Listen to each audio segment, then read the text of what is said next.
વંદે ગુજરાત.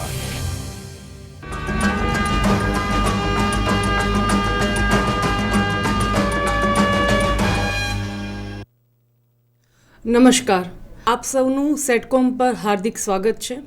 અવારનવાર આ સેટકોમના માધ્યમથી આપણે આરોગ્યલક્ષી અનેક પ્રોગ્રામો, અનેક યોજનાઓ વિશે આપ સૌને જ્ઞાન જે છે એ આપતા રહીએ છીએ. આપ સૌ જાણો છો તેમ ઓગસ્ટ મહિનાની શરૂઆત થઈ ગઈ છે બ્રેસ્ટ ફીડિંગ વીક સેલિબ્રેશન, એટલે કે જે વિશ્વ સ્તનપાન જે સપ્તાહની ઉજવણી જે છે એ કરવાની થાય છે. પહેલાં મારો પરિચય આપી દઉં. હું ડૉક્ટર અવની, આપ સૌ જાણો છો, મને આ માધ્યમથી ઘણી વખત સાંભળી છે, જોઈ છે. Doctor Avni, state consultant, nutrition program, આરોગ્ય અને પરિવાર કલ્યાણ વિભાગ, ગાંધીનગર. કંઈક કહું એ પહેલાં જે છે એ આપણે હર વખત પ્રાર્થનાથી શરૂઆત કરીએ છીએ, પણ એ પહેલાં પણ આપ સૌને હર્ષ થશે, ખુશ થશો કે આપણી વચ્ચે જે છે એ આપણા માનવંતા, જે આશા એક ચેતના કાર્યક્રમના પ્રણેતા કહેવાય કે એના પાયનિયર કહેવાય એવા માનનીય ડૉક્ટર બીનાબેન વડાલિયા આપણી જોડે અહીંયા હાજર છે સ્ટુડિયોમાં. એઝ અ એક્સપર્ટ ઓપિનિયન જે છે એમનો આપણે આમાં લઈશું આ વખતે. ત્યારબાદ આપણી વચ્ચે છે મિસ સોમ્યા દવે, જે યુનિસેફના પ્રતિનિધિ છે, અને આપણી વચ્ચે ન્યુટ્રિશન ઇન્ટરનેશનલ એજન્સી મારફત જે છે ડૉક્ટર રોહાન પ્રધાનજી પણ અહીંયા ઉપસ્થિત છે. તો આપ સૌ સ્પીકરોનો જે છે એ આરોગ્ય પરિવાર કલ્યાણ વતી હું આભાર માનું છું. આપણે પ્રાર્થનાથી શરૂઆત કરીએ.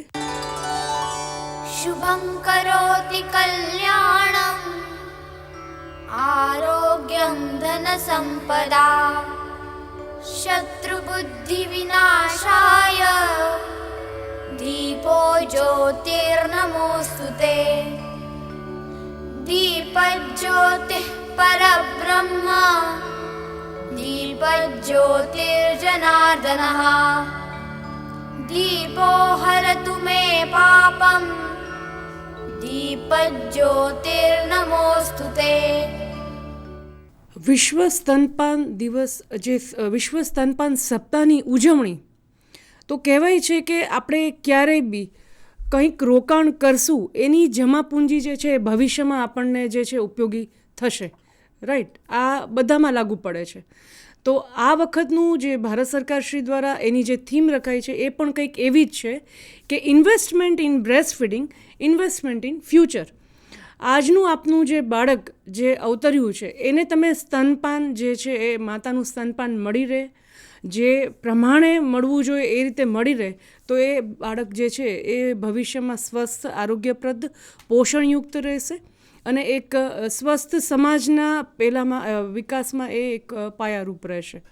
આપ સૌ જાણીએ છીએ કે 1 ઓગસ્ટથી 7 ઓગસ્ટનું પ્રથમ જે સપ્તાહ છે એ આપણે વિશ્વ સ્તનપાન દિવસ તરીકે હર વર્ષે ઉજવીએ છીએ. અને આનો મુખ્ય જે આ કાર્યક્રમમાં કહેવાનું હોય છે કે વધુને વધુ લોકભાગીદારી થાય, જનભાગીદારી થાય, ફેમિલી પાર્ટિસિપેશન્સ કરે. એટલે ના કે ફક્ત માતા, પણ જે બી ધાત્રી માતા છે એ ઘરના પરિવારો, એના પતિ, અગર વડીલો છે તો એ પણ જે છે એ સ્તનપાનનું મહત્ત્વ સમજે. કોઈ રૂઢિચુસ્ત જૂની પ્રણાલીને એ લોકો અપનાવે નહીં, ગળથૂથી નહીં આપવાની, એ બિલકુલ હવે તો લગભગ બંધ થઈ ગયું છે.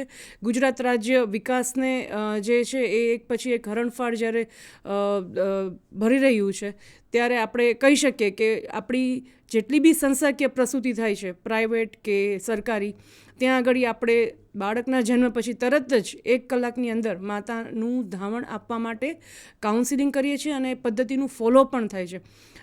કોઈ બી મધ છે, ગળથૂથી, કોઈ ગાયનું દૂધ, કંઈ બી સાકરનો ભૂકો, કંઈ બી આપણે આપવાનું રહેતું નથી. અને એ જ બાળક જ્યારે 6 મહિના સુધીનું થાય ત્યાં સુધી ફક્ત ને ફક્ત સ્તનપાન જે છે એ આપવું હિતાવહ છે. નેચરલ ઇમ્યુનિટીવાળી, એટલે કે કુદરતી રસી છે માતાનું ધાવણ જે છે, એમાં રહેલો જે ઘટ્ટ પીળો પ્રવાહી પ્રથમ ધાવણનો કોલેસ્ટ્રોલ, એ બાળકને કોઈ બી જાતના જીવલેણ રોગો સામે રક્ષણ પૂરું પાડે છે. તો હું હવે વધારે આગળ નહીં અહીંયા બોલું, કેમ કે આપણે એક પછી એક સ્લોટ્સ રાખેલા છે અને આપ સૌને બહુ સારું જે છે એ આ વખતે જાણવા મળશે, નવું શીખવા મળશે. તો હું સૌમ્યાબેનને રિક્વેસ્ટ કરીશ કે એ ટેકનિકલ થોડા આમાં જે પદ્ધતિઓ છે નવી WHO માર્ગદર્શિકા પ્રમાણે એના વિશે થોડું સમજાવે. Thank you. Thank you Avani.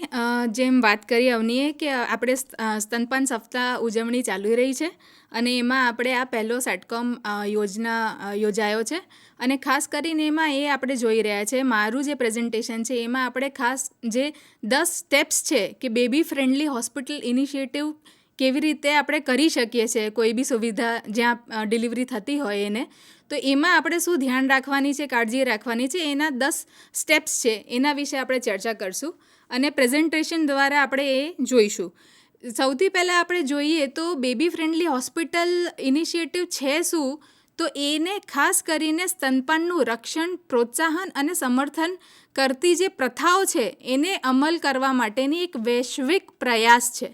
અને ખાસ કરીને ક્યારે એ થયું જ્યારે યુનિસેફ ને WHO 1991માં આ baby friendly hospital initiative launch કર્યું હતું અને ખાસ કરીને ગ્લોબલી એટલે આખા વિશ્વમાં આનું પ્રોત્સાહન કરવા માટે અને ટેકો આપવા માટે આ સ્થાપિત કરવામાં આવેલું છે. આના ઉદ્દેશ્ય શું છે તો સુનિશ્ચિત કરવામાં આવે કે બધી જ પ્રસૂતિ જે સુવિધાઓ છે એમાં સ્તનપાનની સહાયતા કેન્દ્ર બને. એટલે એમાં આપણે પ્રમોટ કરીએ સ્તનપાન, જે આપણે કહીએ છીએ કે જલ્દીથી જલ્દી અને ઓછામાં ઓછું 1 કલાકની અંદર તો ચાલુ થઈ જ જવું જોઈએ અને ફક્ત સ્તનપાન જ આપણે આપવાનું રહે છે. અને ખાસ કરીને જે નવી માતાઓ છે અને તેમના જે શિશુઓ છે એમને શ્રેષ્ઠ ટેકનિકલ કેર આપવામાં આવે એ આપણે ધ્યાન રાખવું ખૂબ જરૂરી બને છે. હવે એમાં જે 10 સ્ટેપ્સની વાત કરીએ, 10 પગલાંની વાત કરીએ તો એમાં બી પહેલાં જે પગલાં છે એમાં આ બહુ અગત્યનું રહે છે કે જે માતાના દૂધની અવેજીઓ છે, માર્કેટિંગ છે, એ આંતરરાષ્ટ્રીય કોડ અને સંબંધિત વર્લ્ડ હેલ્થ એસેમ્બલીના ઠરાવ નું પાલન થાય એ સુનિશ્ચિત કરવું ખૂબ જરૂરી છે. એટલે એમાં આપણે સરળ ભાષામાં વાત કરીએ તો કોઈ બી બોટલ છે યા ડબ્બાનું દૂધ છે યા કોઈ બી ઇન્ફન્ટ ફોર્મ્યુલા છે એનો ઉપયોગ આપણા ફેસિલિટીમાં, હેલ્થકેર ફેસિલિટીમાં થવું જોઈએ નહીં, અથવા તો એનું કોઈ પ્રમોશન બી આપણા કોઈ બી હેલ્થકેર જે વર્કર છે એમણે કરવું જોઈએ નહીં. બીજું છે કે શિશુ આહાર આપવાની જે લેખિત નીતિ છે એ ત્યાં નિયમિતપણે સ્ટાફ અને માતા પિતાને એની જાણકારી હોવી જોઈએ અને એનું આપણે એ પ્રચાર પ્રસાર કરવું ખૂબ જરૂરી બને છે. અને જે રીતે આપણે સ્તનપાનની વાત કરીએ છીએ તો મોનિટરિંગ બી કરવું ખૂબ જરૂરી બને છે. આપણે બધાને ખબર છે કે HMIS જે આપણું પોર્ટલ છે એની અંદર બી આપણે સ્તનપાન 1 કલાકની અંદર કેટલા બાળકોનું થયું છે એની બી આપણે સિસ્ટમમાં એન્ટ્રી કરતા હોઈએ છીએ. તો એ એન્શ્યોર કરવું ખૂબ જરૂરી છે કે બધા જ બાળકો જેનું જન્મ થયું છે ફેસિલિટી ઉપર એ બધાનું ઇનિશિએશન બી 1 કલાકની અંદર થવું જોઈએ. થોડું પાછળ કરજો. સેકન્ડ મુદ્દો એ છે કે જેટલા બી આપણા હેલ્થના સ્ટાફ છે જે ડિલિવરીમાં મદદ કરે છે, ભલે પછી FSW હોય, સ્ટાફ નર્સ હોય યા આપણા મેડિકલ ઓફિસર હોય, એ બધાને સ્તનપાનને ટેકો આપવા માટેનું પૂરતું જ્ઞાન, યોગ્યતા અને કુશળતા હોવી જોઈએ. એના માટે મા પ્રોગ્રામ અંતર્ગત બધાની તાલીમ થતી હોય છે, ભલે પછી 1 દિવસીય તાલીમ થતી હોય છે અથવા તો 4 દિવસીય તાલીમમાં પણ એ લોકોને આ બધા જ વિશે માહિતગાર કરવામાં આવતા હોય છે. Next please. ત્રીજો મુદ્દો છે કે સગર્ભા સ્ત્રીઓ અને તેમના પરિવારના સભ્યો જે છે એ બધાને સ્તનપાનના મહત્ત્વ અને વ્યવસ્થાપન વિશે ચર્ચા કરો. એટલે આની શરૂઆત તો હંમેશા આપણે એન્ટીનેટલ ચેકઅપ ઉપર જ કરી દેતા હોઈએ છીએ, પણ એ એન્શ્યોર કરવું ખૂબ જરૂરી બને છે કે આની સલાહ, સ્તનપાનની સલાહ એ લોકોને વારંવાર આપવી ખૂબ જરૂરી બને છે. ચોથો મુદ્દો એ છે કે તાત્કાલિક અને અવિરત ત્વચાથી ત્વચા સંપર્ક એટલે સ્કિન ટુ સ્કિન કોન્ટેક્ટ આપવું ખૂબ જરૂરી બને છે જ્યારે બાળકનો જન્મ થઈ જાય છે. અને જેટલી વહેલી તકે આપણે બ્રેસ્ક્રોલ થકી બાળકને સ્તનપાન મળી રહે એ સુનિશ્ચિત કરવું ખૂબ જરૂરી બને છે. પાંચમો મુદ્દો એ છે કે માતાને કોઈ બી સ્તનપાન શરૂ કરવામાં આવે અને જાળવવા માટે સામાન્ય જે મુશ્કેલીઓ આવતી હોય છે, ભલે પછી એ સિઝેરિયન સેક્શનથી ડિલિવરી થઈ હોય અથવા ટ્વિન્સ બાળક જન્મ્યા હોય અથવા કોઈ સામાન્ય સ્તનની સમસ્યા આવતી હોય કોઈ બી નોર્મલ ડિલિવરીમાં બી, તો એમાં કેવી રીતે આપણે સપોર્ટ કરી શકીએ એના ઉપર ચર્ચા અને ટેકો આપવો ખૂબ જરૂરી બનતું હોય છે. છઠ્ઠો સ્ટેપ એ છે કે સ્તનપાન કરાવતા નવજાત શિશુઓને માતાના દૂધના સિવાય અન્ય કોઈ બી ખોરાક અથવા પ્રવાહી, જે રીતે અવનીબેને હમણાં જ કીધું કે ગળથૂથી આપવી નહીં, ઉપરનું દૂધ આપવું નહીં, પાણી મધ કંઈ જ આપવું નહીં, એની સૂચના આપવી ખૂબ જરૂરી છે અને એ બી ધ્યાન રાખવું ખૂબ જરૂરી છે, મોનિટરિંગ કરવું ખૂબ જરૂરી છે કે ભૂલથી બાળકને આપી તો નથી દઈ રહ્યા. નેક્સ્ટ સાતમો પગલું એ છે કે માતાઓ અને તેમના શિશુઓને 24 કલાક સાથે રહેવું, જેને આપણે રૂમિંગ ઇન કહીએ છીએ, એનો અભ્યાસ કરવો ખૂબ જરૂરી છે અને એમાં મદદ થવું એ ખૂબ જરૂરી બને છે. 8મું પગલું એ છે કે માતાઓને તેમના શિશુઓના ભૂખના સંકેતો અથવા લક્ષણો ઓળખવા અને તેના પ્રતિસાદ આપવા માટેનો ટેકો આપવો ખૂબ જરૂરી બને છે. એટલે એવું નહીં કે બાળક રડે ત્યારે ખબર પડે કે ભાઈ હા બાળકને ભૂખ લાગી છે, પણ એના પહેલાં જના જે સંકેતો છે, જેમ બાળક મું ફેરવે છે યા માતા તરફ એનું મોઢું ફેરવે છે યા લાર નીકાળે છે, તો આવા સંકેતોથી ખબર પડી જવી જોઈએ માતાને અને અન્ય સભ્યોને કે બાળકને હવે ભૂખ લાગી છે અને એનું પેટ ભરાવવું ખૂબ જરૂરી બને છે, તો ત્યારે ધાવણ આપવું આવશ્યક છે.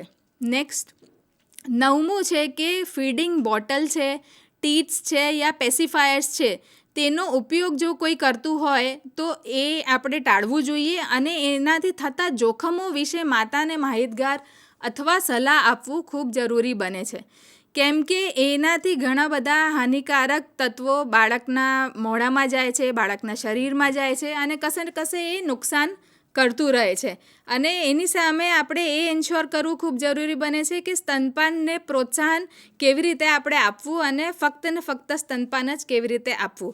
અને જ્યારે એ ફેસિલિટી પરથી ડિસ્ચાર્જ થતું હોય છે, એ 10મું પગલું છે કે માતા પિતા અને તેમના શિશુઓને સતત સલાહ અને સંભાળ કેવી રીતે એ ગ્રામ્ય સ્તરે પણ કરી શકે, તો એ બી આપણે ડિસ્ચાર્જ સમયે એ લોકોને સંકલન કરીને એમને કહેવું જરૂરી છે, કેમ કે આપણા પાસે આશા કાર્યકર બી છે ફિલ્ડમાં અને FHW બહેનો બી મમતા દિવસે જતા હોય છે, તો એ બંને આપણને કેવી રીતે મદદરૂપ થઈ શકે અને સાથે સાથે આંગણવાડી કાર્યકર બી છે ICDS થકી.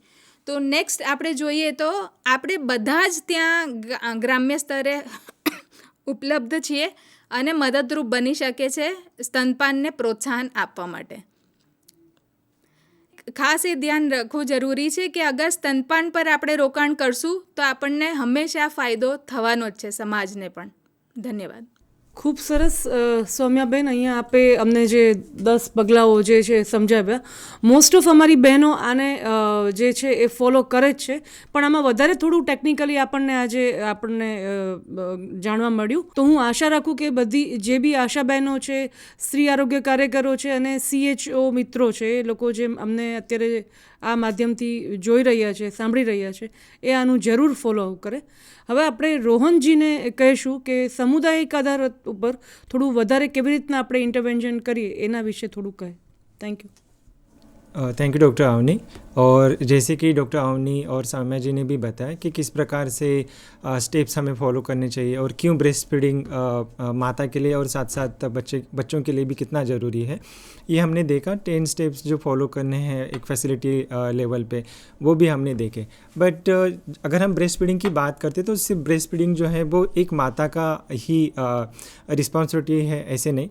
माता के साथ साथ उसके घर पे जितने भी फैमिली मेम्बर्स हैं, कम्युनिटी के अन्य लोग हैं, उनके फ्रेंड्स ग्रुप के भी जो लोग हैं, उनका सभी का भी ये जिम्मेदारी बनता है. तो हम एक प्रेजेंटेशन के माध्यम से अभी देखेंगे कि किस प्रकार से हम ये सभी लोगों को इसमें इन्वॉल्व कर सकते हैं.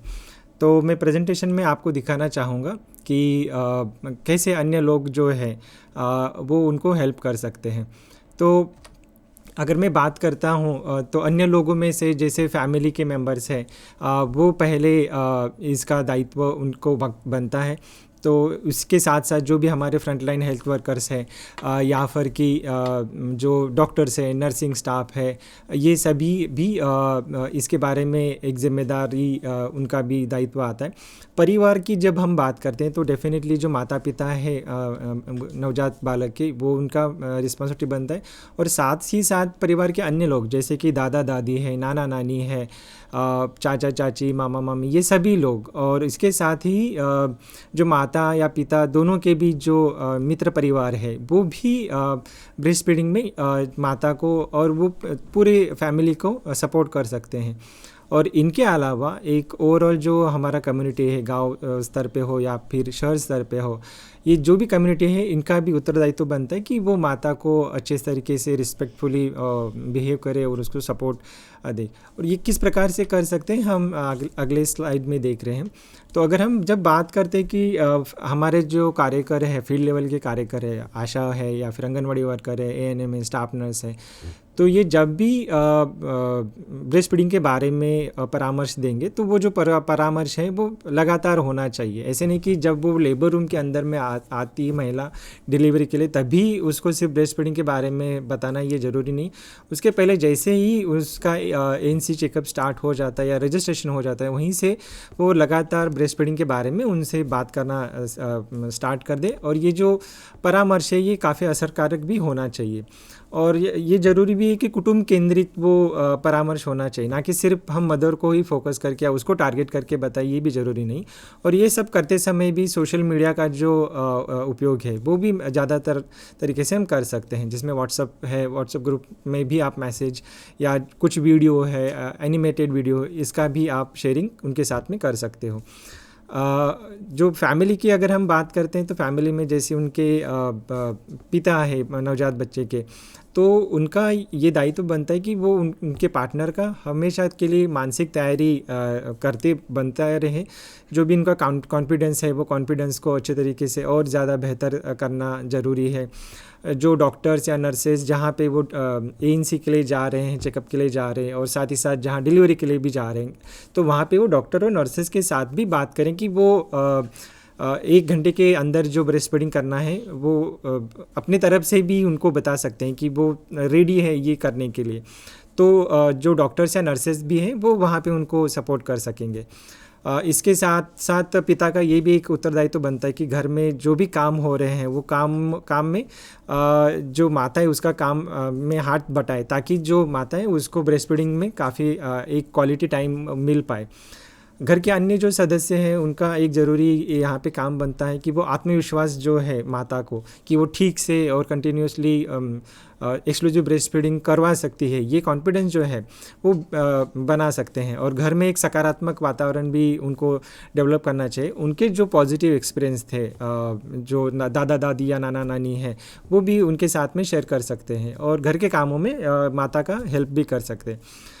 कम्युनिटी लेवल पे जब हम बात करते हैं तब जो इस प्रकार के कुटुंब है, परिवार है जिन्होंने उनके नवजात बच्चे के केस में early initiation of breast feeding करवाया था या फिर माता ने एक्सक्लूसिव ब्रेस्ट फीडिंग भी करवाया था, ऐसे माताओं को जो भी कम्युनिटी के डिफरेंट प्लेटफॉर्म्स होते हैं, अगर मैं बात करना चाहूँ तो जैसे ग्राम सभा होता है या फिर अन्य कोई भी गाँव स्तर पर या शहर स्तर पर जब भी कोई मीटिंग होता है, तो उन ऐसे मीटिंग जो भी होता है तो उसमें उन घर के जो भी तमाम मेंबर हैं जिन्होंने सपोर्ट किया था मदर को early initiation of breast feeding और एक्सक्लूसिव ब्रेस्ट फीडिंग करने के लिए, तो उनका वो प्रशंसा भी उस बड़े प्लेटफॉर्म पे कर सकते हैं।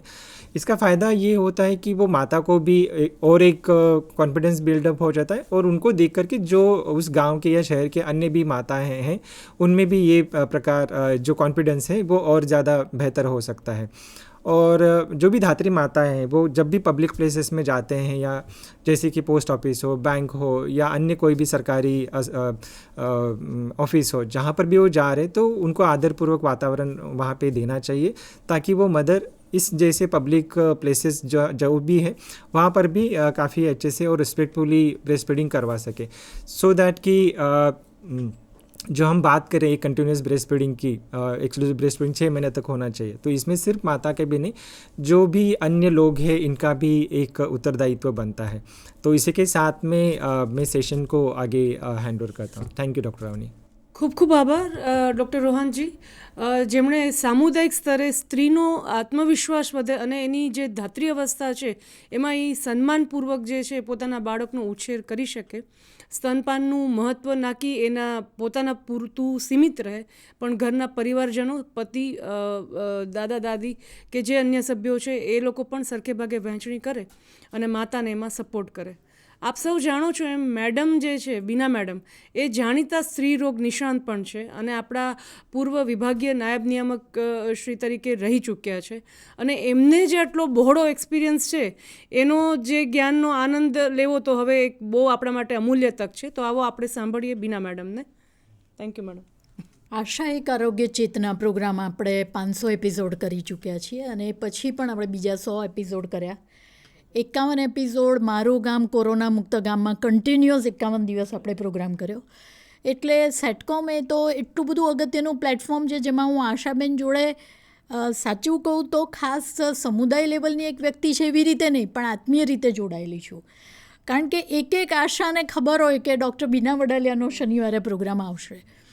તો પહેલી વાત છે કે હું આપને એક વાત સાથે શરૂ કરું કે તું મને તારો અંધકાર આપ, હું જ્ઞાનનો પ્રકાશ આપું, તું મારામાં આસ્થા રાખ, હું તને વિશ્વાસનો શ્વાસ આપું. કોમ્યુનિટી લેવલે સ્તનપાનની અલગ અલગ થીમો સાથે આપણે કેટલા બધા વર્ષોથી આ પ્રોગ્રામ ચલાવીએ છીએ. એવું નથી કે આ 2025માં આપણે પહેલીવાર આપણે મળીએ છીએ. ઘણા બધા વર્ષોથી નવી નવી થીમ સાથે આપણે તમને માહિતગાર કરીએ છીએ, જ્ઞાની બનાવીએ છીએ.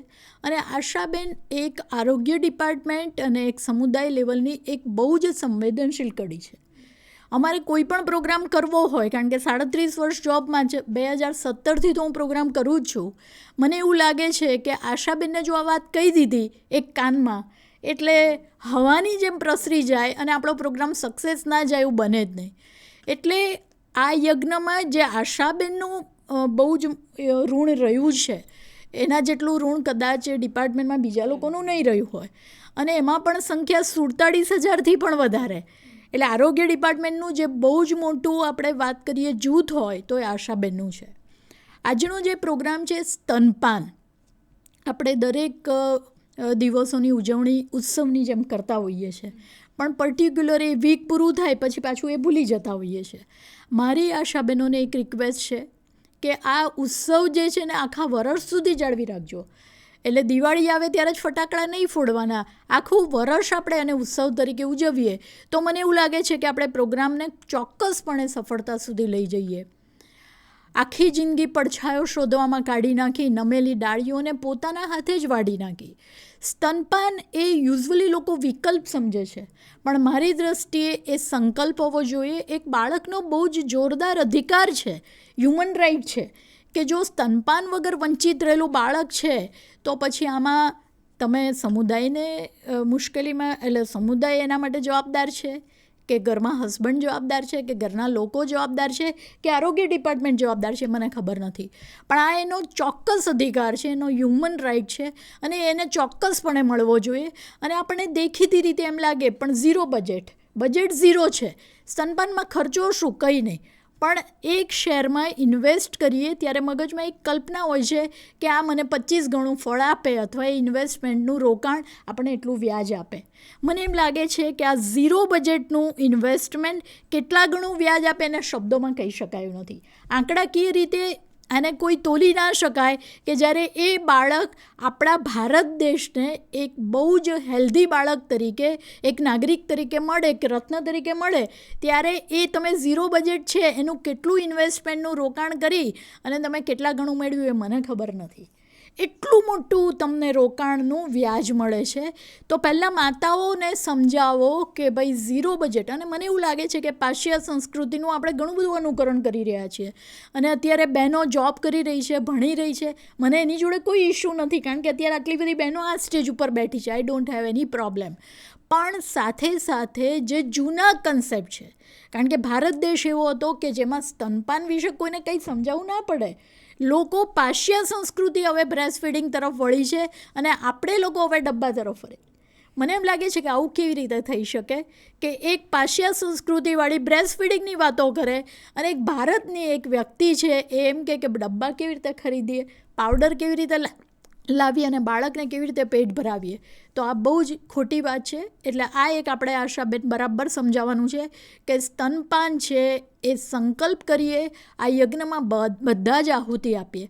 મને એવું લાગે છે કે ટીપે ટીપે સરોવર ભરાઈને કાંકરે કાંકરે પાળ બંધાય. આપણે એવું લાગે છે કે આ એફર્ટ મારે એકલાએ જ કરવાનો, પણ તમારો એક એફર્ટ બિરબલની વાર્તા જેવું છે કે ભાઈ હું દૂધને બદલે પાણી નાખીશ તો શું ફેર પડશે, પણ જો બધાએ જ પાણી નાખ્યું તો દૂધ બિલકુલ કંઈ ન મળ્યું. પણ લોકો એવું વિચારે કે બીજા ભલે પાણી નાખ્યું, હું તો દૂધ જ નાખીશ. એટલે આશાબેનને આ પ્લેટફોર્મ પર એક જ સંકલ્પના કરવાની છે કે લોકોને જે કરવું હોય એ કરે, પણ I will do as per my heart. મારું હૃદય જે કહેશે કરીશ. હું બહુ જ સરસ રીતે કામ કરીશ. અને આરોગ્ય ડિપાર્ટમેન્ટ એવું છે, ભલે આશાબહેનોને પગાર નથી મળતો પણ ઇન્સેન્ટિવ ચોક્કસ મળે છે. અને ઈશ્વરની આ દુનિયામાં જે યોજનાઓ છે ને એમાં કોઈ કર્મ છે ને એ નિષ્ફળ તો જતું જ નથી. તમને એમ લાગે કે અમને ક્યાં સેલરી મળે છે, પણ તમને એની સામે ઇન્સેન્ટિવ પણ મળતું હોય છે. એટલે આ દુનિયામાં કરેલું કર્મ ક્યારેય એળે જતું નથી. અને આરોગ્ય ડિપાર્ટમેન્ટ એવું ડિપાર્ટમેન્ટ છે કે જેમાં કર્મ કરવાથી પુણ્ય અને પૈસા બેય મળે છે. બાકી બીજું કોઈ પણ ડિપાર્ટમેન્ટ જોઈ લો કે જેને પુણ્ય અને પૈસા બંને મળે એવું કદાચ શક્ય નથી બનતું. તો આશાબહેનો આજે આપણે સ્તનપાન વિશે વાત કરવાના છીએ. તો પહેલું જે બેને ઓલરેડી વાત કરી દીધી, કોલોસ્ટ્રમ. જ્યારે હું આશાબહેનોને બ્રેસ્ટ ફીડિંગ ભણાવતી સેટકોમના માધ્યમથી ત્યારે ચોક્કસપણે આ સવાલ વારે વારે પૂછતી કે પહેલું રસીકરણ કયું.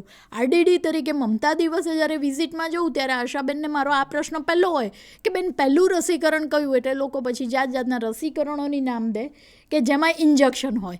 ત્યારે હું નેચરલ ઇન્જેક્શન વાત કરું છતાં પણ પહેલાં ક્લિક નહોતું થતું. પણ સેટકોમ પછી દરેક આશાબેન ફટ દઈને બોલે કે બેન પહેલું ધાવણ એ પહેલું રસીકરણ. ત્યારે હું એટલી બધી ખુશ આરડીડી તરીકે થતી કે ચલો વાવેલું ક્યાંય એળે જતું નથી, આ ધીમે ધીમે કરતાં ઝાડ તરફ જઈ તો રહ્યું છે. એટલે કહેવાનો મતલબ એ કે જ્યારે પહેલી રસીકરણની વાત આવે એ નેચરલ ઇમ્યુનિટી બૂસ્ટર છે અને એ કોલોસ્ટ્રમ છે. ગાયની બરી આપણે ખાતા હોઈએ છીએ પણ આપણી બરી ફેંકી દેતા હોઈએ છીએ. તો મને એવું લાગે છે કે ઇમ્યુનોગ્લોબ્યુલિન્સથી ભરપૂર, વાઇટામિન્સથી ભરપૂર, જેમાં વિટામિન એ પુષ્કળ હોય છે. જો બાળકે એ 1 cc 2 cc પી લીધું, પહેલું રસીકરણ લઈ લીધું, મને એવું લાગે છે કે એની લોંગ ટર્મ લાઈફમાં ન એને કોઈ એલર્જીના ઇસ્યુ થશે, ન કોઈ એને બીજા સિવિયર ડિઝીઝ, હાર્ટને લગતા પ્રોબ્લેમ, બ્લડ પ્રેશર છે, બીજી કાર્ડિયક બધા ઇસ્યુ છે એ બહુ જ ઓછા થઈ જશે. તો મારી તમને એક પહેલી વિનંતી, અહીંયા પહેલો પોઈન્ટ છે કોલોસ્ટ્રમનો. હવે ઘણી બધી વાર હું આ પોઈન્ટ ડિસ્કસ કરી ચૂકી છું પણ ફરીથી મને રિપીટ કરવાની ઈચ્છા થાય છે કે યુઝવલી લોકોને આમ થાય કે આગ લાગે એટલે કૂવો ખોદવો. That is a concept. પણ મને એમ લાગે છે કે આ ઇન્વેસ્ટમેન્ટ જે શહેરનું કર્યું આપણે ઝીરો બજેટમાં એ એન્ટીનેટલ કરતાં પણ પહેલાં શરૂ થઈ જાય છે. કારણ કે રિટ્રેક્ટેડ નિપલ છે એ પછી પોસ્ટનેટલ પીરિયડમાં પહેલે દિવસે ફીડિંગ આપવાની આ બહેનો વાત કરશે ત્યારે ખબર પડશે કે આમ તો રિટ્રેક્ટેડ નિપલ છે. તો ભાઈ તમે આખા એન્ટીનેટલ પીરિયડમાં કર્યું શું? તો મારો પહેલો પ્રશ્ન, ઇન્વેસ્ટમેન્ટ ચાલુ થશે એન્ટીનેટલ અને એની પરિકલ્પનાથી કે જ્યારે લોકો વિચારે ત્યારે એના નિપલની કેરથી આ બ્રેસ્ટ ફીડિંગની શરૂઆત થશે. એટલે એવું નથી કે બ્રેસ્ટ ફીડિંગ પોસ્ટનેટલ પીરિયડમાં કહેવાનો ટોપિક છે. બ્રેસ્ટ ફીડિંગ તો એન્ટીનેટલથી પણ ચાલુ થાય. એમાં એકલા બહેનોને નથી કહેવાનું, ભાઈઓને પણ કહેવાનું છે. એટલે એના હસબન્ડ, એના ફેમિલી મેમ્બર્સ. કારણ કે બ્રેસ્ટ ફીડિંગ એ ફક્ત એક સ્ત્રીનો વિષય નથી કે જે પોતે માં છે. એ તો માં છે, એણે ડિલિવરી આપી છે, થાકેલી છે, હારેલી છે, પણ પોતાના બાળકને જોઈને ખુશ છે. ભલે એણે પેઇન લીધું પણ જેવું એ બાળકને જુએ છે શી ઇઝ વેરી હેપી. પણ એની સામે બ્રેસ્ટ ફીડિંગમાં ધારો કે સિઝેરિયનની વાત આવી તો સિઝેરિયનમાં થોડું ડિસ્કમ્ફર્ટ છે, એનેસ્થેશિયા છે, પેઇન છે, ટાંકા છે, પણ એની સામે ફેમિલી કેટલો સપોર્ટ કરી શકે. તો જે પોઈન્ટ વારે વારે બંને જણાએ, ડૉક્ટર પ્રધાને પણ વાત કરી અને એમણે પણ વાત કરી, અવનીબેને પણ, કે ફેમિલીનો આમાં બહુ જ મોટો રોલ છે. એટલે ભવિષ્યમાં જો નિર્માણ ભવિષ્યનું કરવું હશે તો તમારે સ્તનપાનમાં રોકાણ કરવું પડશે. એટલે સ્તનપાનમાં રોકાણ તો ભવિષ્ય, સુંદર ભવિષ્યનું નિર્માણ એ થીમ છે આપણી. તો આપણે એ નિર્માણ કરવા માટે ભવિષ્યમાં આપણા ભારત દેશને એક રત્નો આપવા માટે આપણે સ્તનપાન માટે એક સ્ટેપની ચિંતા કરવાની છે. હવે અહીંયા મારો બીજો પ્રશ્ન આવે છે કે ઇનિશિએશન ઓફ બ્રેસ્ટ ફીડિંગ. હવે આપણે આ બધી વાતો કરીને થાકી ગયા આશાબેનો, પણ મને એવું લાગે છે કે એકલા આશાબેન નહીં, પણ તમારી હોસ્પિટલમાં ઘણી બધી નર્સિસને પણ આ મેટરની ખબર નથી હોતી, ઘણી બધી આંગણવાડીઝની અંદર પણ આ વાત નથી ખબર હોતી. તો પહેલી વસ્તુ કે ફર્સ્ટ અવર એ ગોલ્ડન અવર છે કે જેમાં બ્રેસ્ટ ફીડિંગ ચાલુ થવું જોઈએ. હું તો ફર્સ્ટ અવરની વાત જ નથી કરતી, હું તો RDDની, હું તો ટ્રેનિંગમાં પહેલી મિનિટની વાત કરું છું, જ્યારે હજી કોર્ડ પણ કટ નથી થયું એ પહેલાં બ્રેસ્ટ ફીડિંગ ચાલુ થવું જોઈએ. આ બાજુ કોર્ડ કટ થઈને આ બાજુ એને બ્રેસ્ટ ફીડિંગ. તો કે મેડમ આવી કેમ વાત કરો છો, પહેલાં હજી કોર્ડ કાપ્યા પહેલાં? એનું બહુ જ મોટું રીઝન છે. પહેલું રીઝન એ છે કે જેવું તમે બાળકને નિપલ ઉપર લગાડો છો એટલે દૂધ બનવાનું ચાલુ થાય છે.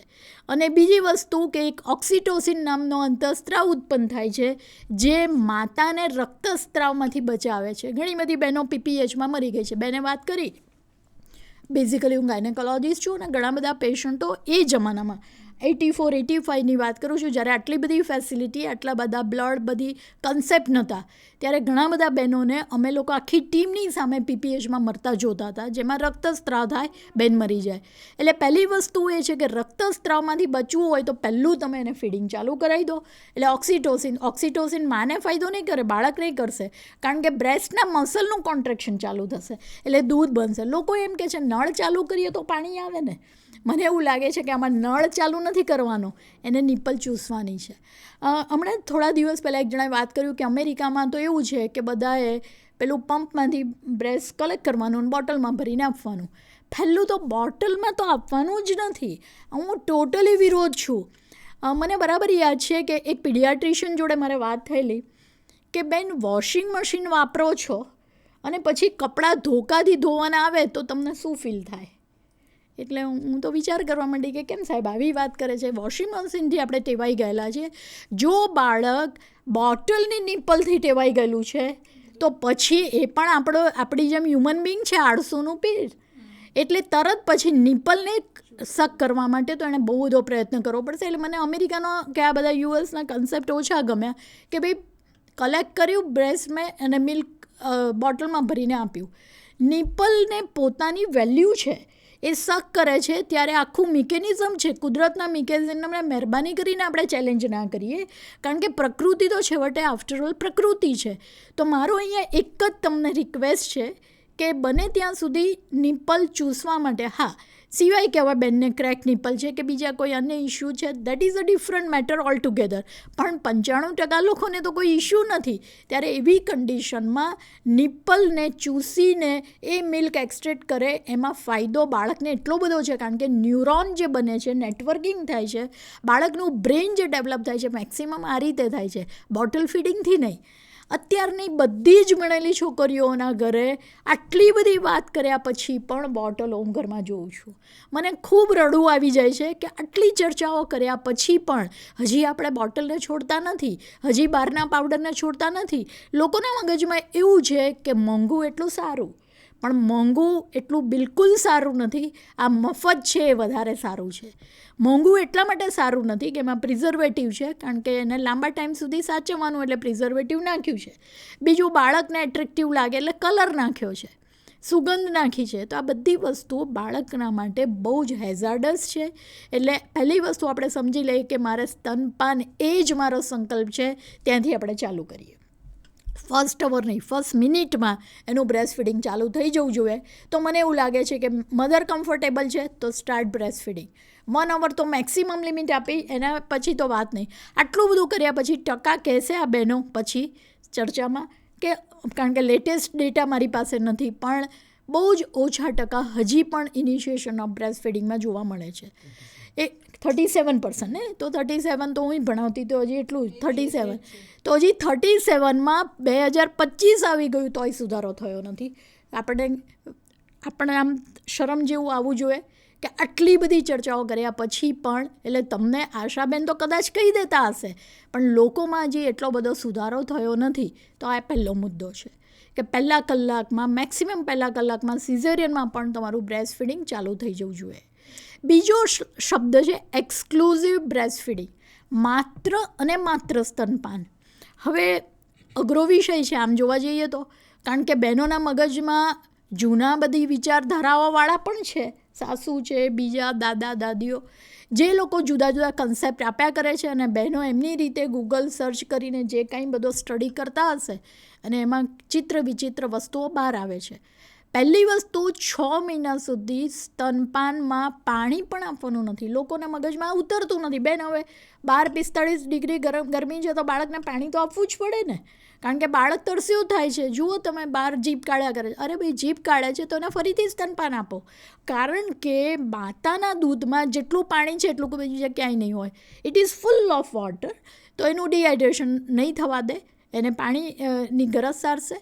ઘણા લોકો, હું જ્યારે પણ આડીડી તરીકે વિઝિટમાં જતી ત્યારે એક બેન હતા, એટલે મેં કીધું કે ગળથુથી આપી દીધી ને. ઊંધો પૂછું. એટલે આ સાચી વાત છે, જરાય અતિશયોક્તિ કે ઉપજાવી કાઢેલી વાત નથી. કલોલ પાસેના જ એક જગ્યાએ હું ગઈ હતી, તો ત્યારે મને કીધું કે કેમ મેં એવું કહો છો, ગળથુથી નથી આપી. એટલે મેં કેમ, ગળથુથી તો આપણે આપવાની જ હોય ને. તો પછી મેં કીધું કે ઓકે, તો શું આપ્યું? તો કે ના બેન, પહેલું ધાવણ આપ્યું, કોલોસ્ટ્રમ આપ્યું. એટલે આઈ વોઝ શોક કે આ બેન કોલોસ્ટ્રમ શબ્દ કેમ વાપર્યો. એટલે પછી બેન, આ મારા દેરાણી છે ને, હું આશા છું. આઈ વોઝ સો હેપી કે ચલો, લોકોના મગજમાં એક વાત ઉતરી ગઈ કે મારે ગળથુથી નથી આપવાની. બેને કીધું એમ સાકર અને એ પણ બધું ઇન્ફેક્ટેડ બધું વોટર આપણે આપી અને ગળથુથી આપીએ છીએ. That is a very bad habit. અને એ આપણી પ્રણાલિકાને આપણે તોડવા માટે ઘણા બધા પ્રયત્નો, મને લાગે છે પહેલાં કરતાં ઘણું બધું સારું થઈ ગયું છે, પણ તો પણ એ પ્રયત્ન આપણે કરવાની વસ્તુ છે. ઘણા લોકો એવું પૂછે છે કે આપણે સૂતા આપવું કે બેઠા આપવું, કે રાત્રે સૂતા પછી અપાય કે ના અપાય. બાળકો લોકો કહે છે મરી જાય, આવું બધી વાતો હોય છે, કાનમાં પરું થઈ જાય. આ બધા મિસકન્સેપ્શન ને ચેલેન્જીસ આપણી સામે આવી રહી છે. મારે તમને એક વાત કહેવી છે, મધર જે કમ્ફર્ટેબલ સ્થિતિમાં છે ને, એ સ્થિતિ બેસ્ટ સ્થિતિ. સૂતા બેઠા લટકતા, એને જે રીતે ફાવે એને જ્યાં કમ્ફર્ટ છે, કારણ કે નીચે સ્ટીચ આવ્યા છે, સિઝેરિયનના સ્ટીચ છે, એને ખબર છે કે મને આ સ્થિતિમાં વધારે કમ્ફર્ટેબલ છે. લોકો સપોર્ટ કરે, હસબન્ડ કરે, સાસુ કરે, મમ્મી કરે, જેને કરવું એ કરે, પણ શી ઇઝ કમ્ફર્ટેબલ. તો એ પરિસ્થિતિ, એ પોઝિશન સ્તનપાન માટે એકદમ ઓકે છે. તો આ પહેલી વાત છે. બીજું, રાત્રે જેટલું સ્તનપાન કરશે, એક તો મગજ શાંત રહેશે, દૂધ વધારે આવશે અને બાળકની ભૂખ પણ સંતોષાશે. 3-4 સવારે તમારું 3 કલાકે માંગતું હોય, રાત્રે 3-4 કલાક પછી માંગશે, કારણ કે એમાં દૂધનું કન્ટેન્ટ વધારે હોય છે. અહીંયા મારે બીજી એક વાત કહેવી છે કે યુઝવલી આપણે એક વિડીયો જોઈશું કે જેની અંદર આપણને ચોખ્ખું કહેશે કે ભાઈ મારે કેવી રીતે બ્રેસ્ટ ફીડિંગ કરાવવું છે. તો બાળકને આપણે નિપલ જ આપ્યા કરતા હોઈએ છીએ. યુઝવલી જે ડીટડી ચૂસ્યા કરે છે એમાં ક્રેક નિપલ થવાની બહુ જ શક્યતાઓ છે. લોકો મને પૂછે છે એઝ અ ડૉક્ટર, ઘણા બધા લોકો, મારી ડોટરની પણ ડિલિવરી થઈ, બધા લોકો પૂછે ક્રેક નિપલ કેમ થાય. ક્રેક નિપલનું પહેલું રીઝન છે એકલું નિપલ ચૂસવું, એટલે wrong method of breast feeding. તો આપણે આ કરેક્ટ કરી લઈએ. આજુબાજુનો કાળો ભાગ પણ બાળકના મોઢામાં આવે તો કેવી રીતે એવી રીતે કરવું. પહેલાં તો એ કે જેવું તમે ડીટડી બાળકના મોઢાને અડાડશો એટલે બાળક જો ભૂખ્યું હશે એટલે ધીમે ધીમે મોઢું પોળું કરશે. એક તબક્કો એવો હશે કે એકદમ મોઢું પોળું કરી દેશે, ત્યારે તમારે એરિયોલા પણ અંદર નાખવાની.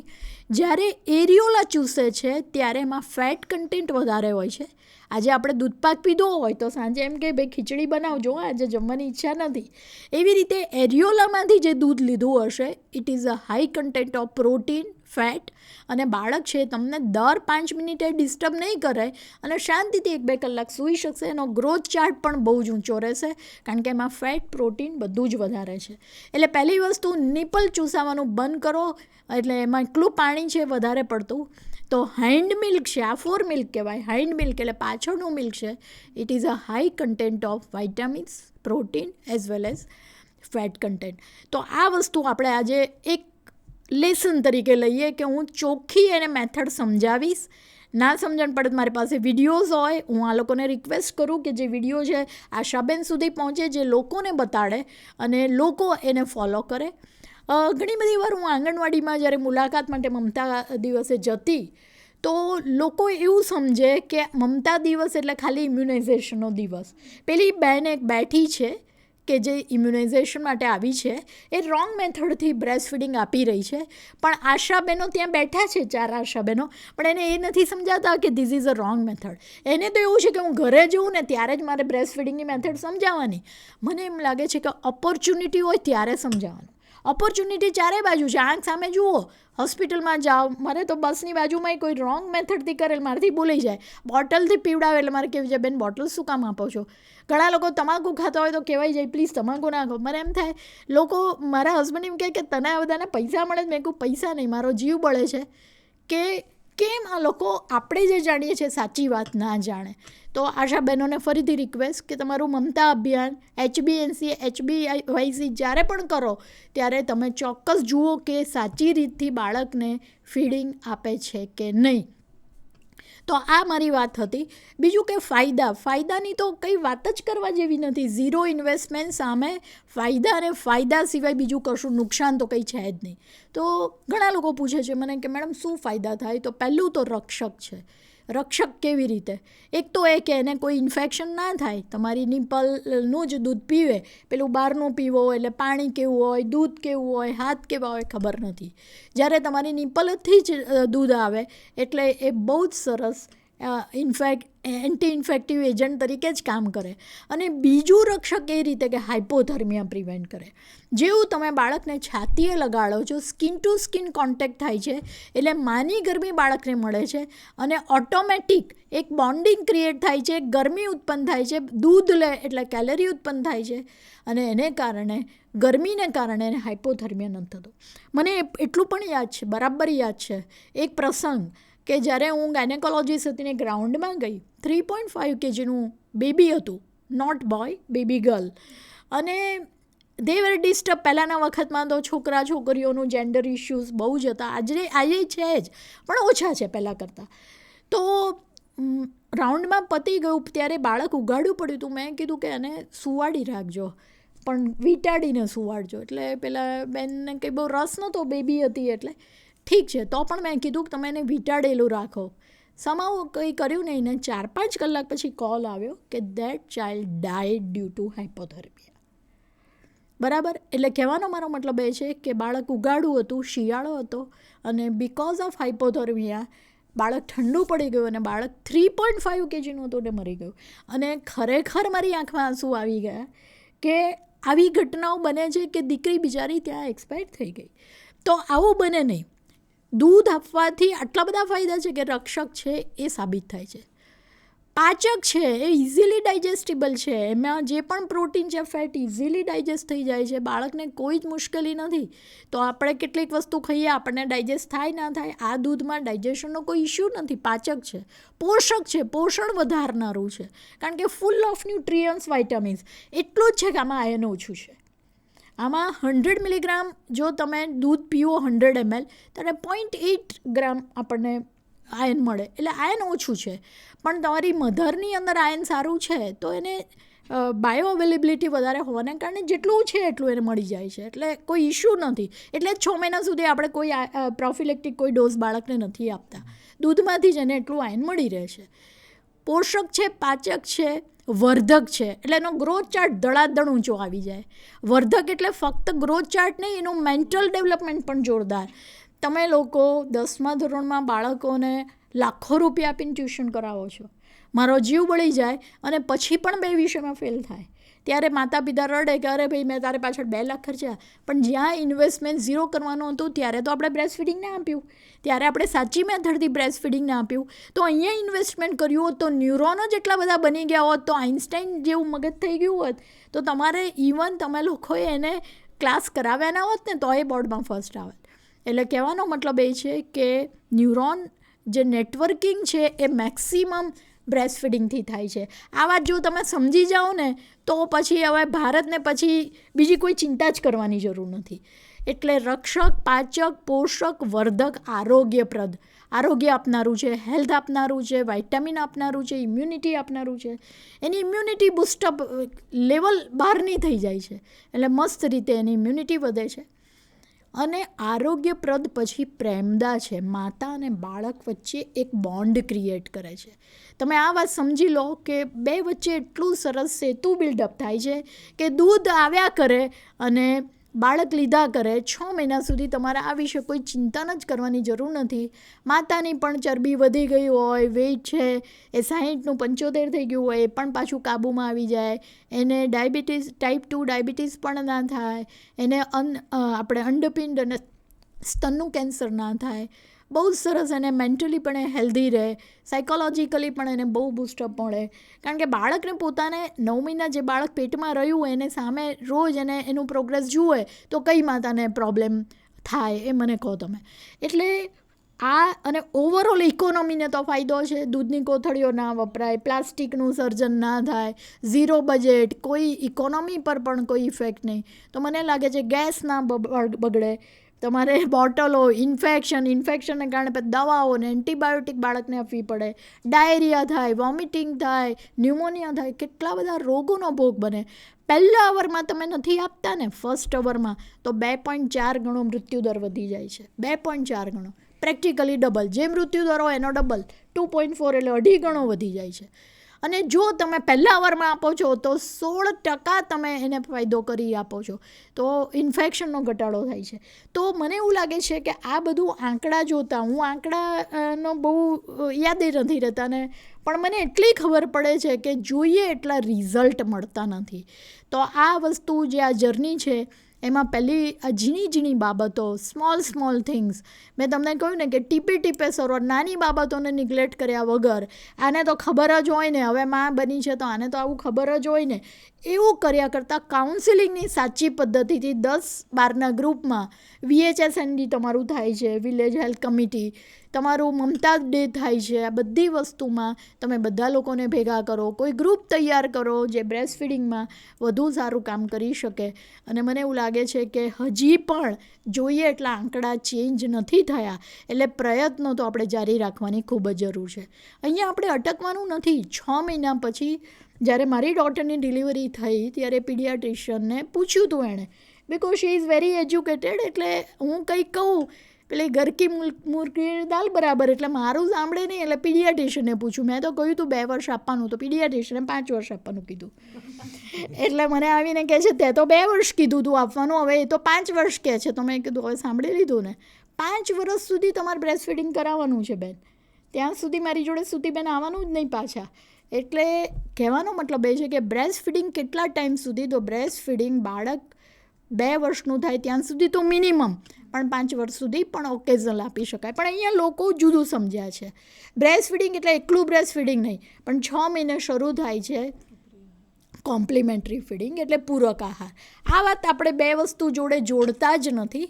બ્રેસ્ટ ફીડિંગ કન્ટિન્યુ, પણ કોમ્પ્લિમેન્ટરી ફીડિંગ ચાલુ. સ્તનપાનમાં જો હું કોમ્પ્લિમેન્ટરી ફીડિંગની વાત ના કરું તો બ્રેસ્ટ ફીડિંગની વાત અધૂરી રહે છે. એટલા માટે અધૂરી રહે છે કે કોમ્પ્લિમેન્ટરી ફીડિંગ એ બહુ જ મોટી ચેલેન્જ છે.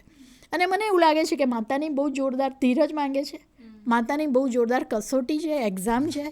કારણ કે યુઝ્યુઅલી માતા ફ્રસ્ટ્રેટ થઈ જાય કે ગળ્યું નથી ખાધું, હવે ગળ્યું ના પાડે છે, આપણે બધી વસ્તુ રિજેક્શનમાં આવે, કારણ કે એણે અત્યાર સુધી મિલ્ક જ પીધું છે, પાતળું બ્રેસ્ટ મિલ્ક પીધા કર્યું છે 6 મહિના સુધી, અને અચાનક હવે એને તમે લીંબુનું શરબત આપો કે નારંગીનો રસ આપો એટલે રિજેક્શન મોડમાં હોય.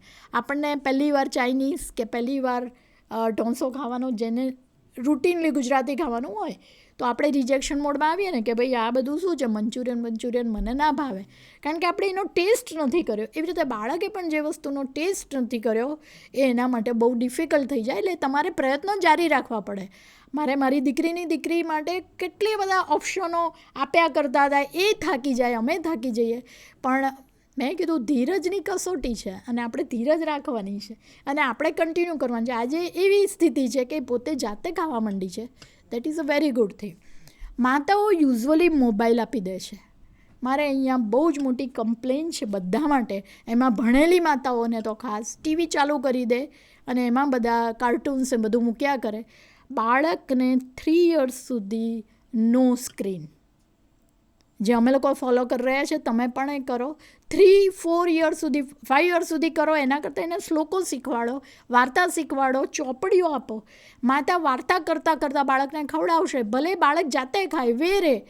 તો આ એક વસ્તુ. બીજું કે થાળીમાં યુઝ્યુઅલી તમને ખબર છે કે 2 રોટલી ખાય છે, પણ તમારે હંમેશા એને 3 રોટલી આપી. કારણ કે બાળકની ભૂખનો તમને કોઈ અંદાજ નથી કે આજે એણે કેટલી એનર્જી વાપરી છે. શક્ય હોય કે 2 રોટલી એ પછી તો એ રમવા માંડે, પણ એની ભૂખ હતી અડધી રોટલીની, કદાચ આપણે અડધી રોટલી ડેફિસિટમાં જાય. તો જે ખાતું હોય એના કરતાં એક્સ્ટ્રા 1 રોટલી વધારે બાળક, ભલે આપણે પછી પોતે ખાઈ જઈએ. યુઝ્યુઅલી માતાઓ ખાઈ ખાઈને જ જાડા થતા હોય છે કે બાળક ના ખાય બધું પોતે ખાઈ જાય ઘીવાળું, પણ એનો વાંધો નથી, પછી ઉતરી જશે વજન. પણ તમારે એને એક એક્સ્ટ્રા ફૂડ આપવાનું છે. બીજી વસ્તુ હેલ્ધી ફૂડ. મને યાદ છે કે પહેલાં આપણે એવું કહેતા કે સૂપ આપો, રાબ આપો. એ હું હજી પણ કહું છું, પણ એ સૂપ કેવો હતો ખબર છે? પાણીના પચકારા જેવો, દાળનું પાણી, મગનું પાણી કે જેમાં ઢોળાઈ જાય, આપણે પાણી જેવું હોય, જેની ન્યુટ્રિટિવ વેલ્યુ 0, કોઈ જ ન્યુટ્રિશન નહીં. અને પછી કે મારા બાળકનું હવે ગ્રોથ ચાર્ટમાં રેડ ઝોનમાં આવી ગયો. આવી જાય ને ભાઈ, કારણ કે તમે એને પાણીના પચકારા જેવું આવે છે જેની ન્યુટ્રિશન વેલ્યુ કોઈ જ નથી, 0 વેલ્યુ. હવે શું આપશો? તો ભલે દાળ આપો, પણ જાડી દાળ આપો, એમાં ઘી તેલ નાખો, એમાં પાલક દૂધી નાખી શકાય. મરી મસાલા 1 વર્ષ સુધી આપવાના નથી, પછી ધીમે ધીમે તમારે ચાલુ કરવાનું છે. પણ શક્ય એટલું હળદર, મીઠું, ગોળ, જે પણ તમારે, ખાંડ કરતાં ગોળ વધારે સારું, મરચાં કરતાં મરી વધારે સારું. એવી રીતે ધીમે ધીમે કરતાં બાળક ટેવાઈ જ જતું હોય છે. જેમ આપણે દુનિયામાં ટેવાઈ ગયા છે એમ બાળક પણ હ્યુમન બિંગ છે અને ટેવાઈ જ જતું હોય છે. તો આ રીતે બહારના કોઈ જ ડબ્બા નહીં. યુઝ્યુઅલી જેના પણ ઘરે જઈએ એ ડબ્બાવાળા પાવડર, મને યાદ નથી કે મેં કોઈ દિવસ મારા બાળક માટે બહારનો ડબ્બો લાવ્યો હોય. બધા જ પ્રોટીન જે પણ હોય, મગ, ચણા, તુવેર, બધાને શેકી અને એનું ભડકું બનાવીએ. કેટલીક વાર મીઠા જીરાવાળું આપીએ, કેટલીક વાર ગળ્યું આપીએ. એટલે અમાઇનો એસિડ 38 જાતના હોય છે, અને એમાં તમે એકલું મગ કે એકલા ચણા આપો તો ના વળે. એટલે અમાઇનો એસિડ જ્યારે બધામાંથી થોડા થોડા જુદી જુદી ટાઈપના મળે તો બાળકને પ્રોટીન બહુ સારી રીતે મળે. અને મસલ વધારવું હશે તો પ્રોટીન જ આપવું પડશે. કાર્બોહાઈડ્રેટથી શક્તિ આવશે, ચરબીથી શક્તિ અને ગરમી આવશે, પણ પ્રોટીન જ એવું છે કે જેનાથી ઓવરઓલ ડેવલપમેન્ટ થશે. એટલે જ્યાં તમે પ્રોટીન નથી આપતા ત્યાં આગળ તો મુશ્કેલી જ છે. એટલે મહેરબાની કરીને પ્રિઝર્વેટિવવાળું વધારે ખર્ચાળ, એ ખર્ચામાં તો તમારી 25 વાર કઠોળ આવી જશે. તો મહેરબાની કરીને એવા 500 રૂપિયાના ડબ્બાને પાવડરો ના લાવતા, બાળકને બોટલ ફીડિંગ ના કરાવતા, અને શક્ય એટલું તમે ઘરમાં જાતે, હવે જુઓ, જેવું તમે જાતે પ્રિપેર કરો છો એટલે એમાં મમતા પણ ઉમેરાય છે. જ્યારે માતૃત્વ ઉમેરાય ત્યારે મને એવું લાગતું નથી કે બાળક માંદું ક્યારેય પડી શકે, કારણ કે તમારી મમતા એમાં ઢોળાઈ ગઈ છે, એમાં મમતાનો સ્વાદ છે. તો એ બાળકને કોઈ જ ઇશ્યુ નથી. એક આંગણવાડીમાં ગઈ હતી ત્યારે કહ્યું હતું કે આ ગ્રેડ 4માંથી બહાર નથી આવતું. હું પૂછતી હતી કે કેમ એવું થયું? ચલો આપણે લેટસ ચેક, કારણ કે આપણે કંઈ રાઉન્ડમાં ગયા એટલે રાઉન્ડ પતાવીને પાછું ન થાય, એનું કોઝ જોવું પડે. ત્યારે ખબર પડી કે એની મધર રોજ મજૂરી માટે બહાર જાય એટલે રોટલો બાજરીનો ને એવું બધું બનાવીને જતી હશે બિચારી. હવે નાનું ઝૂંપડું હોય ને આજુબાજુમાં પેલી કૂતરો ને બધા પણ બિલાડા બધું ફરતું હોય, એટલે બાળક તો નાનું હોય, એને આવા નાના નાના પેટ હોય બહુ ગમે. એટલે પોતે એ રોટલો એને ખવડાવી દે, પોતે કંઈ ના ખાય. એટલે માં કે પણ બેન અમે તો ખવડાવીએ છીએ. પણ પછી મેં કીધું તમે ઓબ્ઝર્વ કરો કે કરે છે શું. ત્યારે પછી મને બીજા રાઉન્ડમાં એણે કીધું કે મેડમ એ તો એકચ્યુઅલી ગાયને અને કૂતરાને ખવડાવી દેતું હતું, તો પછી એના પેટમાં તો જતું જ નહોતું. તો આ રીઝન છે કે આપણે કારણ શોધવું પડે. બીજી જગ્યાએ ગયું ગ્રેડ 3-4નું, ત્યારે ખબર પડી બહાર એમના ઓટલા ઉપર બધા પડીકાઓના કાગળિયા પડ્યા હતા, બહુ જ બધા, 10-12 વેફર્સ ને કુરકુરે ને બિસ્કિટ ગ્લુકોઝના ને મોનેકોને ને. પછી મેં કીધું આ શું છે? તો કે બેન આના જ પર છે. તો મેં કીધું કે એટલે ગ્રેડ 3 છે, આના પર છે ને એટલા માટે ગ્રેડ 3 છે. મહેરબાની કરીને બહારના ફૂડ ના આપો. હમણાં કહેવા માંડ્યા 15 વર્ષે હાર્ટ એટેક આવ્યો. તમે ખાધું છે જ આવું બધું જેમાં હાઈ સોલ્ટ છે, હાઈ સોડિયમ છે, ફેટ કન્ટેન્ટ વધારે છે. આવું બધું જ્યારે વધારે હોય તો 15 વર્ષે હાર્ટ એટેક ના આવે તો થશે શું? તો ચિંતાનો વિષય છે. મહેરબાની કરીને, અને આપણને પણ બહુ જ ભાવે છે કુરકુરે ને વેફર્સ, મહેરબાની કરીને પહેલું ચેરિટી બિગિન્સ એટ હોમ, આપણાથી શરૂઆત કરીએ. મધરને એવું હોય કે આપણે મહિનામાં 2 વાર તો હોટલમાં જવું જોઈએ. શું કામ ભાઈ હોટલમાં જવું છે? ઘરનું સરસ ફ્રેશ ફૂડ ખાઓ ને, પણ ના, બહારનું જ ખાવું છે. આપણે આપણા સંસ્કાર, આપણા કન્સેપ્ટ એ બધું બદલીએ અને સારો ખોરાક લઈએ. એક લાસ્ટ મુદ્દો ખાસ મારે કહેવો છે કે બ્રેસ્ટ ફીડિંગને મગજ જોડે બહુ લેવા દેવા છે. જેવું તમે મેન્ટલી ડિસ્ટર્બ છો, ધારો કે કોઈ ઘરમાં ડેથ થયું, કોઈ ઘરમાં મેરેજનો પ્રસંગ છે, વધારે પડતો આનંદનો વિષય છે, તો એના બ્રેસ્ટ ફીડિંગ ઉપર ડાયરેક્ટ અફેક્ટ થાય છે. તો આ સાચી વાત છે, હકીકતમાં સાચી વાત છે, કારણ કે બ્રેસ્ટ ફીડિંગ એ પિચ્યુટરી ગ્લેન્ડમાંથી ઉત્પન્ન થતો હોર્મોન છે, એટલે મગજ જોડે જ રિલેશનમાં ધરાવે છે. તો કરવું શું? કરવાનું એ કે જ્યારે બ્રેસ્ટ ફીડિંગ આપો ત્યારે પહેલું પાણી પી લેવાનું.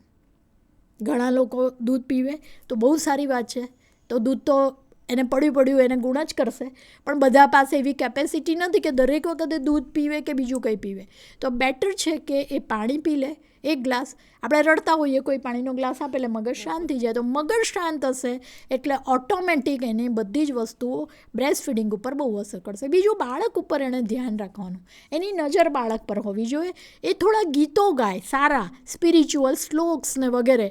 મને એવું લાગે છે કે મારી ડોટરની ડોટર અત્યારે કેટલા શ્લોકો મોઢે બોલે છે. શી ઇઝ 2.5 years old, પણ મોટાભાગના શ્લોકો બોલે છે, કારણ કે નાતી વખતનો શ્લોક અલગ, ઉઠતી વખતે અલગ, દરેક વખતે શ્લોકો બોલે એટલે વારે વારે સાંભળે. અને બાળકનું તો ન્યુરો નેટવર્કિંગ કેવું જોરદાર હોય, ફટ કરતું પકડી લે. એક 5 વર્ષના બાળકને આખા ગીતાના બધા શ્લોક મોઢે આવડે છે. એટલા માટે કે માતાએ ઇન્વેસ્ટ કર્યું છે આ બધું. માતાએ પિક્ચરો નથી બતાવ્યા, પોતે સ્ક્રીન ટાઈમ નથી જોતી, પોતે સૂઈ જાય પછી મોબાઈલને અડે છે, મોબાઈલ રાત્રે બહાર રાખે છે, બાળકથી તો દૂર રાખે છે. તો આ બધી સ્તનપાન જોડે બહુ રિલેટેડ વાતો છે, એટલે આપને કહી રહી છું. કદાચ આશાબેન જોડે વારે વારે મારે હવે મળવાનું નથી થતું, એટલે જ્યાં મને મુદ્દો લાગે એ વાત હું ક્લિયર કરી રહી છું. તો બ્રેસ્ટ ફીડિંગ એ દરિયા જેવો ટૉપિક છે, જેમાં કલાકો સુધી બોલી શકાય એવું છે. પણ આ ઝીણી ઝીણી બાબતો જે ફાયદાની કીધી, જેમાં કોમ્યુનિટીનો, સમુદાયનો રોલ, એમાં આશાબેનનો સૌથી મેજર રોલ, આંગણવાડી વર્કરનો રોલ, ન્યુટ્રિશનવાળાનો રોલ, બધા જ લોકોનો રોલ છે. સ્ટેટવાળા કે મોટા આપણા મિનિસ્ટરો લેવલે કે હેલ્થ ડિપાર્ટમેન્ટમાં એડીથી માંડીને દરેક લોકો બહુ સારું કામ કરી રહ્યા છે. અને ન્યુટ્રિશન ઇન્ટરનેશનલ હું બહુ જ આભાર માનું છું કે આવી એક ઓપોર્ચ્યુનિટી ઝડપવી લે અને આવા પ્રસંગે એ આપણને છોડે નહીં અને કે મેડમ આપણે સેટકોમ કરી જ નાખવો છે. 5 તારીખે દૂરદર્શનમાં પણ મારો પ્રોગ્રામ છે, અને પ્લીઝ વોચ એટલા માટે કરજો કે એમાં લાઈવ ક્વેશ્ચન આવતા હોય છે, એટલે ઝીણી ઝીણી વસ્તુઓ તમને કદાચ ક્લિયર ના થતી હોય તો ત્યાં એ પ્લેટફોર્મ પર પણ ક્લિયર થશે. તો જિંદગી કાફે 3-3:30 એ પ્રોગ્રામ આવે છે, એમાં મને એમણે રિસોર્સ તરીકે બોલાવી છે. તો 5 તારીખે પ્રોગ્રામ ચોક્કસ જોજો. એટલે તમને બધાને બેસ્ટ વિશીસ. તમારા ક્વેશ્ચન આન્સર પૂછી શકો છો. સ્ક્રીન ઉપર ટોલ ફ્રી નંબર છે 18-233-44-55. મોટાભાગના આશાબેનો બહુ સુંદર રીતે આ પ્રોગ્રામ જોતા જ હશે, કારણ કે યુઝ્યુઅલી બધા આજે પાછો ફોર્ચ્યુનેટલી શ્રાવણ મહિનાનો શનિવાર છે, પવિત્ર માસ છે, અને મને એમ લાગે છે કે આશાબેનો જોડે જોડાવવું એક પણ લાવો છે. અને એમાંય એસ્પેશિયલી યુનિસેફ, હેલ્થ ડિપાર્ટમેન્ટ અને ન્યુટ્રિશન ઇન્ટરનેશનલ બધા જોડે અને મારા આશાબેનો જોડે બહુ સુંદર મજા આવી. અને મને એવું લાગે છે પ્રશ્ન પૂછશો તો તમારું બધી જ વસ્તુઓ, દ્વિધાઓ રિઝોલ્વ થઈ શકે આ પ્લેટફોર્મ પર. અમને લોકોને જેને પણ 4માંથી ફાવશે એ રીતે જવાબ આપીશું. પ્રયત્ન આપણે ચાલુ રાખીએ. 2025 કરતાં 2027 સારું હોય, 26 સારું હોય, એવા જ આપણા પ્રયત્નો હોય, અને બધા જ લોકો બહુ સુંદર રીતે કામ કરે. આગ લાગે ત્યારે મહેરબાની કરીને કૂવો ના ખોલતા, અને બધા જ સારી રીતે આપણે આ યજ્ઞમાં આહુતિ આપીએ અને સુંદર રીતે આ પ્રોગ્રામ ચાલે એવી હું અપેક્ષા રાખું છું. આગળ આપણી હોપ્સ છે, બધાને ખબર છે, આશા તો હંમેશા અમર જ છે. પાછળ જે આપણો અનુભવ છે એ પણ ખબર છે. Past is always experience. આજુબાજુમાં રિયાલિટી છે, જે આપણે ખરેખર વિચારતા હોય એના કરતાં રિયાલિટી જુદી હોઈ શકે, પણ અંદર હંમેશા એક સારું કામ કર્યાનો આવિર્ભાવ હોય છે. બહુ સરસ અહેસાસ હોય છે કે બીજાએ જે કર્યું હોય પણ મેં બહુ સુંદર કામ કર્યું. સેટકોમ પર પ્રોગ્રામ કરવાનો હોય તો મારી પાસે પ્રેઝન્ટેશન તો ઓલરેડી પડ્યું હતું, પણ મેં કીધું ના, આપણે આ જ રીતે પ્રોગ્રામ ચલાવો છે. 3 વિડીયોઝ છે, બહુ સુંદર વિડીયો છે, અને જ્યાં ક્રેક નિમ્પલ છે ત્યાં હું તમને ટ્રીટમેન્ટનો બહુ સરસ વિડીયો છે એ બતાવું. પછી છાતી પાકી જાય, કારણ કે તમે બાળકને વારે વારે ફીડિંગ ના આપો એટલે બ્રેસ્ટ ભરાઈ જાય, છાતી પાકી જાય, અને સાચી મેથડ શું એ વિડીયો, કારણ કે એ બ્રેસ્ટ ફીડિંગનું હાર્દ અથવા પ્લેટફોર્મ છે, પિલર છે. એ બધી વસ્તુ જો તમને ખબર ના હોય, HIV હોય તો આપી શકાય કે નહીં, અને ટીબી હોય કે આપી શકાય કે નહીં, એવા બધા કોમ્પ્લિકેટેડ પરિસ્થિતિ છે. મને એમ લાગે છે કે બ્રેસ્ટ ફીડિંગ બધામાં આપી શકાય, કારણ કે HIV હોય તો પણ આપી શકાય ને ટીબી હોય તો પણ આપી શકાય. ખાલી માસ્ક તમારે પહેરી રાખવાનો હોય છે, બાકી કોઈ ઇશ્યુ નથી હોતો. છતાં પણ તમારો ફિલ્ડ લેવલે કોઈ ઇશ્યુ હોય તો ડેફિનેટલી મને પૂછો. I am ready to give you answer. તો હવે આપણે વિડીયોઝ જોઈશું, પછી આપણે આગળ થોડો પ્રોગ્રામ અને તમારા ક્વેશ્ચન ચોક્કસ પૂછો અને આપણે જવાબ આપીશું. Thank you.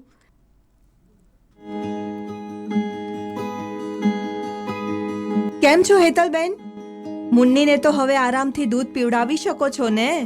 શું કહું શીતલબેન, મારી ડીટડીઓમાં દુખાવો થાય છે અને ચીરા પણ પડી ગયા છે. બહુ મુશ્કેલી થઈ રહી છે. અરે, આ તો બહુ સામાન્ય વાત છે. હમણાં હું તમને એનો ઉપાય બતાવું છું. છોલાયેલી કરપાયેલી ડીટડીઓ જેવી સમસ્યાઓને દૂર રાખવા ધ્યાન રાખો કે બાળક બરાબર રીતે ધાવતું હોય. આવી ડીટડીઓને સાબુથી ધોવી નહીં કે ધવડાવતા પહેલા લૂછવી નહીં. જો તમને હજી પણ છોલાયેલી કરપાયેલી ડીટડીઓ છે તો તમારું ધાવણ બાળકને ધવડાવ્યા પછી તમારી ડીટડીઓ ઉપર લગાવો અને સ્તનને ઢાંકો નહીં અથવા ખુલ્લા કપડાં પહેરો. ઘણીવાર છોલાયેલી ડીટડીઓ પાકી જતી હોય છે, જેના લીધે ડીટડીઓમાં લાય બળતી હોય છે અને ડીટડીઓની આજુબાજુના ભાગમાં પોપડીઓ બાજી જતી હોય છે. બાળકને પણ મોંમાં ચેપ લાગે, પાક થાય છે. આવા વખતે ડોક્ટરનો સંપર્ક કરવો. આ તો તમે બહુ સારી વાત કરી શીતલબેન. હવેથી હું પણ આ બધી બાબતોનું ધ્યાન રાખીશ. હા, મારી બધી સૂચનાઓનું પાલન કરો અને જો તમને કોઈ શંકા કે મુશ્કેલી હોય તો ફરીથી મારી સાથે વાત કરી શકો છો. આ બધી માહિતી તમને તમામ આરોગ્ય કેન્દ્રો જેમ કે સબ સેન્ટર, પ્રાથમિક આરોગ્ય કેન્દ્ર, સામુદાયિક આરોગ્ય કેન્દ્ર કે જિલ્લા હોસ્પિટલમાંથી પણ મળી શકે છે. જો તમે મેં આપેલી સલાહનું પાલન કરશો તો મને બતાવી દઈએ તો એટલે ક્રેક નિપલની આપણે વાત કરી દીધી. મને એવું લાગે છે કે ક્વેશ્ચન પૂછવા માટે હવે ટાઈમ બહુ રહ્યો નથી, પણ આ પ્લેટફોર્મ ઉપર આશાબેનો, આંગણવાડી વર્કર અને બીજા બધા હેલ્થ ડિપાર્ટમેન્ટવાળા નર્સિસ ને બધા બેઠા છે. FAW પણ છે, કોમ્યુનિટી હેલ્થ વર્કર પણ બેઠા હશે. તો મને એવું લાગે છે કે ઘણી બધી માહિતી આપી અને બધાનો ફરીથી ખૂબ ખૂબ આભાર. અને બીજો પણ પ્રોગ્રામ ને એક ટુ ને એક બાયસેકમાં રહેતો જ હોય છે. બાયસેક ટીમનો ખૂબ ખૂબ આભાર માનું છું, કારણ કે મારા 500 એપિસોડમાં રજાના દિવસે પણ એ લોકોએ પ્રોગ્રામ કર્યા છે. સુંદર યજ્ઞ છે, બધા આપણે આહુતિ આપીએ અને એક અકેલા થક જાયગા મિલકર હાથ બઢાના. બધા જ લોકોનો આમાં સહયોગ છે. એટલે દરેક ડિપાર્ટમેન્ટ અને દરેક વ્યક્તિ આમાં પોતાનો રોલ ભજવે. જેમ અત્યારે ન્યુટ્રિશન ઇન્ટરનેશનલ ઇનિશિયેટિવ લીધું એવી રીતે દરેક વ્યક્તિ લઈ શકે. યુનિસેફ પણ લે છે અને આરોગ્ય ડિપાર્ટમેન્ટ તો હું 37 વર્ષ કામ કર્યું છે, એટલે અમારું ડિપાર્ટમેન્ટ તો ચોક્કસ કામ કરે જ છે. બધા સાથે મળીને આપણે નાના મોટા પ્રશ્નો છે એને સોલ્વ કરીએ એવું મને અપેક્ષા છે. આશાબેનો, ઓલ ધ બેસ્ટ. ફરી પાછા મળતા રહીશું. નથી આવ્યો? ઓકે, કંઈ વાંધો નહીં. Thank you so much. Thank you. જય જય ગરવી ગુજરાત.